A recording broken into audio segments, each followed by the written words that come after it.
बंटी आज सुबह से ही बहुत खुश था क्योंकि उसका सबसे पसंदीदा त्योहार होली आ चुका था। बंटी को रंगों से खेलना, अपने दोस्तों को भिगाना बहुत पसंद था। आज भी वह सुबह से ही अपनी पिचकारी और ढेर सारा रंग और कुछ मिठाई लेकर बाहर निकल गया था। उसका एक दोस्त था बिट्टू। वह बहुत ही शैतान बच्चा था, अक्सर बंटी की चीजें छीन लिया करता था। चलो अच्छा है बिट्टू यहाँ नहीं आया, वरना वो हर साल की तरह मेरी पिचकारी और रंग छीन लेता। क्यों बंटी, इस साल भी वही पुरानी और छोटी पिचकारी? ये देख, मेरी पिचकारी पूरे 3000 की। हाँ बंटी, ये तो वही पुरानी पिचकारी है ना जिसे बिट्टू ने पिछले साल तोड़ दिया था। तुमने जोड़ कैसे ली? नहीं नहीं, ये नई है। वो तो पिछले साल भी ऐसी ही थी ना, इसीलिए तुम लोगों को ऐसा लग रहा है कि ये पिछले साल की है। अच्छा ऐसा है तो फिर चल खेलते हैं होली। बंटी ने जैसे ही पिचकारी में पानी भरा और तेजी से पानी को बाहर फेंका, उसकी पिचकारी टूट गई। ये देखकर चिंटू हंसने लगा और बोला, अरे बंटी, ये तो अभी शुरू भी नहीं हुई और खत्म हो गई।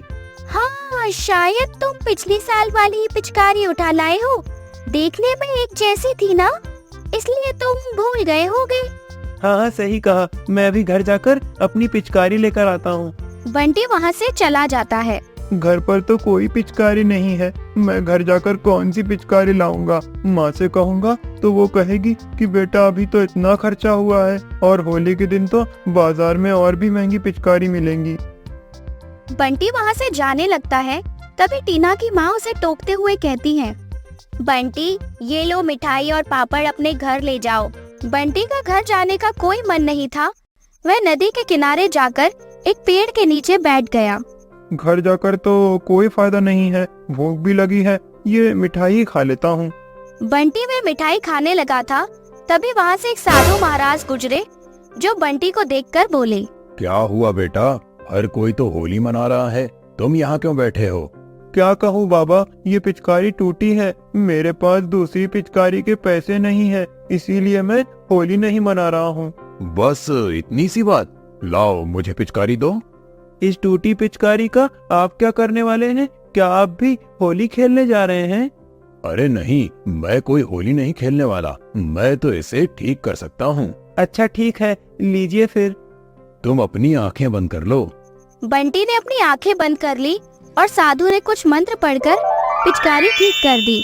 ये लो अपनी पिचकारी। अरे वाह, ये तो बिल्कुल नई जैसी बन गई। आपका बहुत बहुत धन्यवाद। ये लीजिए मिठाई, आप भी रख लीजिए। तुम्हारा भी धन्यवाद, अब मैं चलता हूँ। बंटी पिचकारी लेकर अपने दोस्तों के पास वापस आ गया। अब तक बिट्टू भी वहाँ आ चुका था। उसने बंटी की नई चमचमाती पिचकारी देखी तो उससे छीनने के लिए उसके पास आ गया। ओए बंटी, ये क्या नई पिचकारी? पिछली साल की पिचकारी बची नहीं क्या? नहीं बिट्टू, ये तो मेरी नई पिचकारी है। हाँ, वो तो देखने से लग ही रहा है। ला, अब मुझे दे। बिट्टू ने वह पिचकारी छीन ली और ये देखकर बंटी को गुस्सा आ गया। वह मन ही मन बोला, काश ऐसा हो कि उसमें भरा पानी बिट्टू के ऊपर ही गिर जाए। बंटी के इतना कहते ही बिट्टू ने जैसे ही पिचकारी चलाई, पानी वापस उसके ऊपर ही गिर गया। यह देखकर सभी बच्चे हंसने लगे। बंटी, तूने जानबूझकर ये खराब पिचकारी दी है ना? मैंने ऐसा कुछ नहीं किया। अब देख, ये पानी मैं तेरे ऊपर ही डालता हूँ। बिट्टू ने पानी भरकर पिचकारी बंटी की तरफ चलाई। इस बार भी रंग भरा पानी बिट्टू पर ही जा गिरा।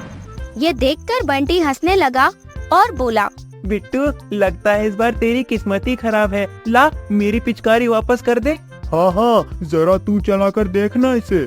बंटी पिचकारी में पानी भरता है और बिट्टू की तरफ चला देता है और इस बार भी सारा पानी बिट्टू पर ही गिर जाता है। बिट्टू रोता हुआ अपने घर लौट जाता है। इस बार बिट्टू की होली सबसे मजेदार रही, अब मैं घर जाता हूँ। बंटी घर लौट आता है और पिचकारी संभाल कर रख देता है। अगले दिन जब वह जागता है तो देखता है कि उसका छोटा भाई पिचकारी से खेल रहा था। उसने अपने भाई से पिचकारी मांगी। ओए छोटू, पिचकारी इधर तो दे। नहीं भैया, अभी मैं खेल रहा हूँ इससे। बाद में खेलना, मेरी टूट जाएगी, मुझे वापस दो। भैया, आप तो पिचकारी ऐसे मांग रहे हो जैसे इससे बहुत सारे पैसे बाहर आते हो। हाँ सही कहा, काश उसमें से पैसे निकल जाएं। ये कहते ही उस पिचकारी में से पैसे निकलने लगे। पैसे देखकर बंटी का भाई खुशी से उछलने लगता है और उसकी माँ आकर कहती है, अरे इतने पैसे कहाँ से आए? भैया की पिचकारी से। पिचकारी से? वो कैसे? मैं दिखाता हूँ माँ, काश इस पिचकारी से बहुत सारे पैसे निकल जाएं। बंटी के इतना कहते ही पिचकारी से पैसे बाहर आ जाते हैं। अरे लेकिन ये पिचकारी आई कहाँ से? बंटी सारी बातें बता देता है। वो सब जादुई पिचकारी पाकर खुश थे, लेकिन उनके घर की खिड़की पर खड़ा बिट्टू ये सब सुन लेता है। अच्छा, तो ये जादुई पिचकारी है, ये तो मेरे पास ही होनी चाहिए। बिट्टू उसी रात बंटी के घर आता है और चुपके से वह पिचकारी चुरा लेता है। काश पिचकारी से पैसे निकल आए। बिट्टू के इतना कहते ही उस पिचकारी से रंगीन पानी निकलकर उसके ऊपर गिर जाता है और वह पूरा भीग जाता है। वह उस पिचकारी को वहीं छोड़कर भाग जाता है। अगले दिन बंटी अपने दोस्तों के पास जाता है और देखता है बिट्टू ने अपना चेहरा छिपा रखा था। क्यों, तुमने चेहरा क्यों ढक रखा है?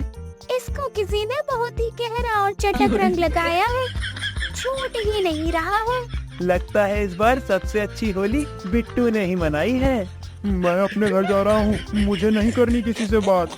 बिट्टू जाते जाते जरा चेहरा तो दिखा दे।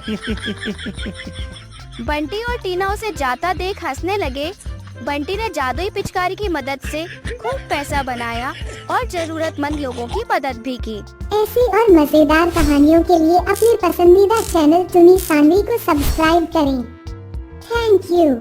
अगर आप भी बनना चाहते हैं एनिमेशन डिजाइनर और सीखना चाहते हैं ऐसा एनिमेशन बनाना, तो कांटेक्ट कीजिए दिए गए नंबर्स पर और लाभ उठाइए स्पेशल ऑफर्स का, जिनमें आप कम प्राइस पर बेहतरीन एनिमेशन बनाना सीख सकते हैं। तो जल्दी कीजिए, ऑफर्स सीमित समय के लिए है।